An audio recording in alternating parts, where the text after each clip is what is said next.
For me, research and development is actually at the core of Melbourne IVF. This is the heart of Melbourne IVF. It's been behind everything we've done.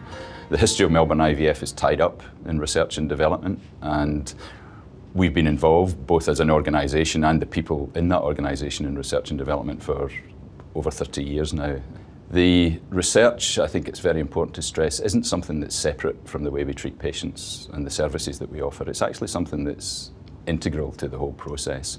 Research and development guides the way that we offer our treatments, and we always hope will improve the way that we can offer those treatments to our patients. And it spans many, many different areas. It can span areas from clinical research that involves patients. It can be very scientific research in the laboratory where we learn more about embryos. And increasingly these days in areas such as genetics, which are becoming much more the forefront areas that we look at. We're interested in areas like male infertility, but we also are interested in the patient's welfare, and our research really spans all those areas. So it's integral to what we do, and it spans every aspect of what we do. The challenges that we face in IVF have always been the same, and one of the main things that we strive to do, particularly in the IVF laboratory and the embryology laboratory, is to identify those embryos that are most likely to result in babies for our patients.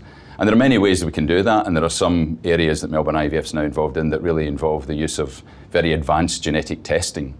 And it's really remarkable to think that nowadays there's technology which has been developed, and really with very strong involvement from our group, in areas which allow us to identify whether a single cell from an embryo at that very early stage has the right number of chromosomes, which will allow it to develop and potentially give rise to a pregnancy. Of course, IVF nowadays is very different from what it was 30 years ago, and where possible we try to only transfer a single embryo back to patients, and that's for very many reasons.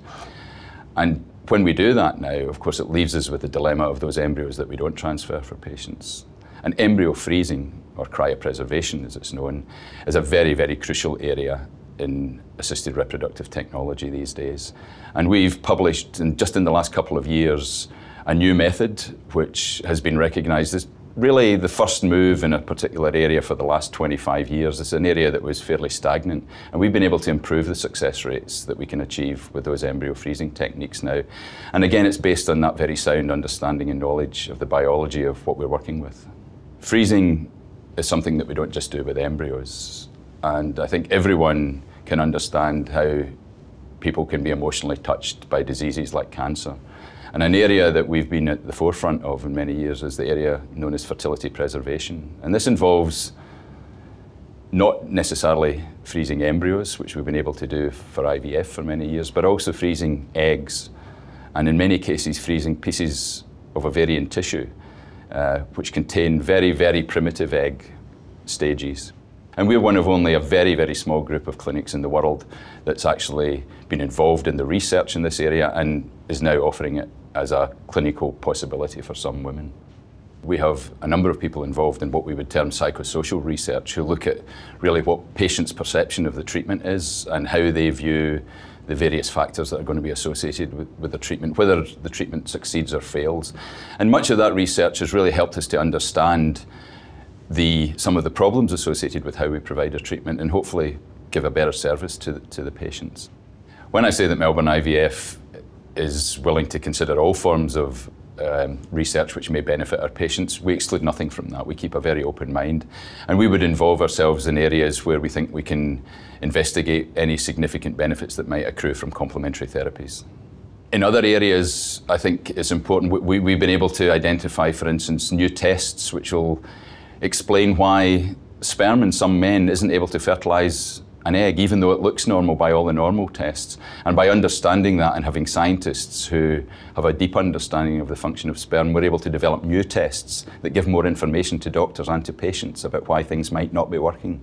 We've started to think about not just embryos and eggs and sperm, but also the factors that may be within the patient that might determine the outcome. Because of course, when an embryo goes back into a patient, for that to give rise to a pregnancy, the environment which it has to go back into has to be right as well. And much of our recent research has been geared to determining ways in which we might ask questions about that specific aspect of reproduction. We have recognised the importance of research and established within our organisation a dedicated clinical research department.